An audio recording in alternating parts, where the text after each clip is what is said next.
تو ان کو تفتیش میں اور تفتیش کے بعد ٹرائل ہونا تھا، وہ گناہ گار تھے تو ان کو سزائیں ہونی تھی، نو ڈاؤٹ یہ واقعہ نہیں ہونا چاہیے تھا۔ لیکن ہمارا دین بھی اس چیز کی جو ہے وہ، ہمارا آئین بھی اس چیز کی جو ہے وہ گارنٹی کرتا ہے کہ چاہے جتنا مرضی کوئی گناہ گار ہے تو اس کو اس کا فیئر ٹرائل یا اس کو اس کا موقف یا اس کی صفائی ضرور سننی چاہیے۔ اب ہم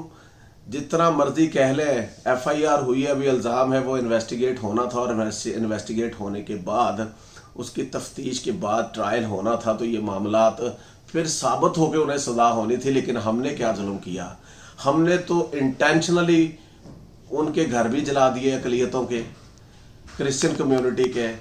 ہم نے ان کے مقدس مقام جو چرچ ہے ہم نے اس کو بھی جلا دیا۔ ہم نے ان کی جو ہولی بک بائبل تھی ہم نے اس کو بھی جلا دیا۔ دیکھیں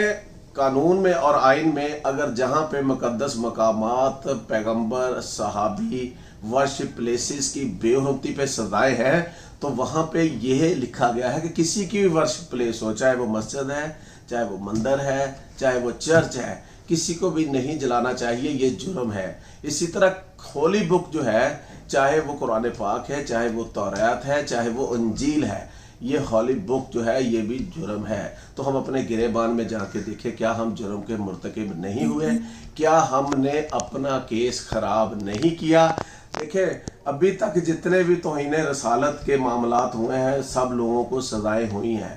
کوئی بندہ جو ہے وہ اس ملک میں ایف آئی آر ہو جائے تو ایف آئی آر خارج نہیں ہوتی، تفتیش ہوتی ہے، ٹرائل ہوتا ہے، لوگوں کو سزائیں ہوتی ہیں۔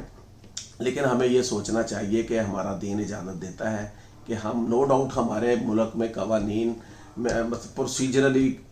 مسائل ہیں کہ انصاف میں تاخیر ہو جاتی ہے، لیکن اس کے باوجود ہمیں ایک رسپانسبل شہری ہونے کا ثبوت دینا چاہیے اور نبی پاک صلی اللہ علیہ وآلہ وسلم سے صحیح معنوں میں محبت کرنے والا مسلمان بننا چاہیے، اور ہمیں ایسے قانون کو ہاتھ میں نہیں لینا چاہیے۔ اور یہ جو طریقہ ہے یا جو یہ ہمارا وتیرہ ہے یہ بالکل غلط ہے، قانون کے مطابق بھی غلط ہے، اسلام کے مطابق بھی غلط ہے۔ دیکھیں ہمارا دین اور نبی پاک صلی اللہ علیہ وآلہ وسلم کا اسوہ حسنہ اقلیتوں کے تحفظ کی بات کرتا ہے۔ نبی پاک صلی اللہ علیہ وسلم کا فرمان ہے اور اسلام یہ فرماتا ہے کہ جب کوئی مغلوب ہو جائے، کوئی اقلیت میں آ جائے، تو جب اسلام یا مسلمان کی اکثریت ہے تو اس کے حقوق ہے، اس کی ورشپ پلیس کی حفاظت کرنا اسلامی ریاست کی ذمہ داری ہے، اس کی ورشپ فیلنگز جو ہیں ان کا تحفظ کرنا مسلمانوں کی ذمہ داری ہے، ان کو تحفظ دینا ہماری ذمہ داری ہے، ان کے انٹرسٹ اور ان کے رائٹس کو سیف گارڈ کرنا قانون کے مطابق ہماری بطور ریاست ذمہ داری ہے۔ تو یہ چیزیں ہم نے اسلامی طور پہ بھی نبی پاک صلی اللہ علیہ وآلہ وسلم کے اسوہ حسنہ پہ عمل نہیں کیا اور آپ صلی اللہ علیہ وآلہ وسلم کو ناراض کیا ہے۔ اور اسی طرح آئینی طور پہ اور قانونی طور پہ بھی ہم نے اپنے ملک کا آئین بھی توڑا ہے، قانون بھی توڑا ہے، اور یہ بارہا موقعوں پہ ایسا ہوا ہے کہ کرسچن کمیونٹی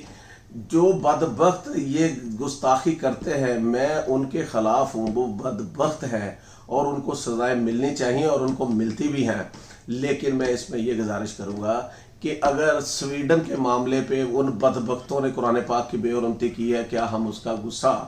ان اپنی اقلیتوں پہ نکالیں؟ ان کا کیا قصور ہے؟ جس نے کیا اس کی حد تک تو ہمارا غصہ جائز بنتا، لیکن اس کو بھی مارنا، اس کی جان لینا، جب ایک قانون ہے، ایک سزا ہے تو اس پروسیجر کے تحت اس کو ہونا چاہیے۔ تو یہ کہیں بھی جسٹیفائی نہیں ہوتا، بلکہ یہ ہمارا مسلمانوں کا کیس، امت مسلمہ کا کیس پوری دنیا میں جو ہے وہ خراب ہوتا ہے، ہماری پوزیشن کمزور ہوتی ہے۔ اب ان دو بدبختوں نے گستاخی کی اور ان کو سزا ہوگی انشاءاللہ، لیکن اب ہمدردیاں ان کی طرف جا رہی ہیں، کیونکہ ہم نے بے گناہ ہمارے کرسچن بھائیوں کے گھر جلائے، ان کی عبادت گاہ جلائی، ان کی مقدس بک جو ہے ہم نے اس کی بے حرمتی کی، اس کو جلایا۔ کیا کہ وہ اقلیت میں ہے، اکثریت میں نہیں ہے۔ تو جو بندہ اقلیت میں ہوتا ہے وہ تو ویسے ہی کمزور ہوتا ہے، کمزور پہ کیا ظلم کرنا؟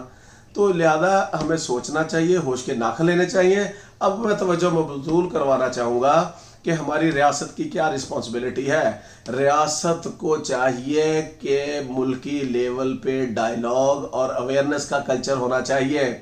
مذہب کو یا مذہبی معاملات کو ریاست کو ایک نیشنل ایکشن پلان کے تحت جو ہے وہ معاملات کو ڈیل کرنا چاہیے، کیونکہ مذہب کے نام پہ، مذہب کو نام پہ سڑکوں پہ جو ہے وہ خوف و ہراس پھیلانا، مذہب اس چیز کی قطعاً جو ہے وہ تعلیمات نہیں دیتا۔ تو ریاست کو چاہیے کہ ایک تو مذہبی ڈائلاگ ہونا چاہیے، انٹرفیتھ ہارمنی ہونی چاہیے۔ دیکھیں اس ملک میں سارے پاکستان کے شہری ہیں، چاہے وہ کرسچن ہیں، چاہے وہ مسلمان ہیں، چاہے وہ ہندو ہیں، کوئی بھی مائنورٹی ہے، ان کے ایکول رائٹ ہے اس ملک میں۔ ان کو فریڈم آف سپیچ کا رائٹ ہے، ان کے سارے فنڈامنٹل رائٹ ہے، ان کو بزنس کا رائٹ ہے، پراپرٹی خریدنے کا رائٹ ہے، کانسٹیٹیوشن میں ورشپ پلیسز جو ہے بنانے کا، عبادات کرنے کا، ان کے تحفظ کا یہ رائٹ ہے، اور ریاست کی ذمہ داری ہے ان کو پروٹیکٹ کرے۔ ریاست فیل ہے، ہمیشہ جب یہ انسیڈنٹ ہوتے ہیں تو ریاست کمپرومائز ہو جاتی ہے۔ اگر سبق سیکھا ہوتا گوجرے کے واقعہ سے، سبق سیکھا ہوتا شانتی نگر کے واقعہ سے، سبق سیکھا ہوتا جوزف کلونی کے واقعہ سے، سبق سیکھا ہوتا سیال کوٹ میں جو سری لنکن مارا گیا تھا مذہب کا بہانہ بنا کے، تو پھر یہ معاملات نہ ہو، ہمیں سوچنا چاہیے۔ اب دیکھیں جب معاملہ اس طرح کا تھانے میں رپورٹ ہوتا ہے تو روٹین میں پولیس موقع پہ آتی ہے، تھوڑی سی نفری آتی ہے، وہ روٹین میں معاملات کو ڈیل کرتے ہیں، پھر معاملہ اتنا مشکل ہو جاتا ہے، مذہبی طور پہ لوگ جو ہے وہ اتنے زیادہ جذباتی ہو جاتے ہیں، پھر لوگ ہزاروں کی تعداد میں سڑکوں پہ آ جاتے ہیں، تو پھر پولیس جو ہے ایک عام تھانہ یا دو تھانوں سے یہ معاملہ کنٹرول نہیں ہوتا۔ اس لیے ڈسٹرکٹ لیول پہ یہ انسٹرکشن ہونی چاہیے ڈی پی او صاحب کی کہ یوں ہی اس طرح کا مذہبی معاملہ رپورٹ ہو تو فوراً ضلع کی انتظامیہ کو،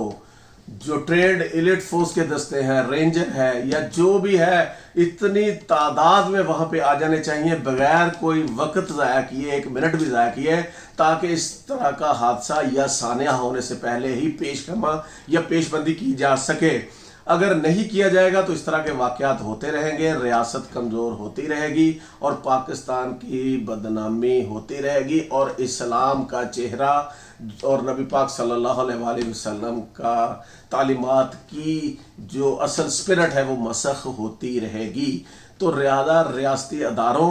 کا یا پولیس کا فیلئر ہے اس میں، اور بار بار فیلئر ہوتا ہے، تو اس میں ہنگامی بنیادوں پہ بیٹھ کے طے ہونا چاہیے کہ کوئی مذہبی معاملہ رپورٹ ہوا تو اس معاملے کو سیکیورٹی وائز اتنا زیادہ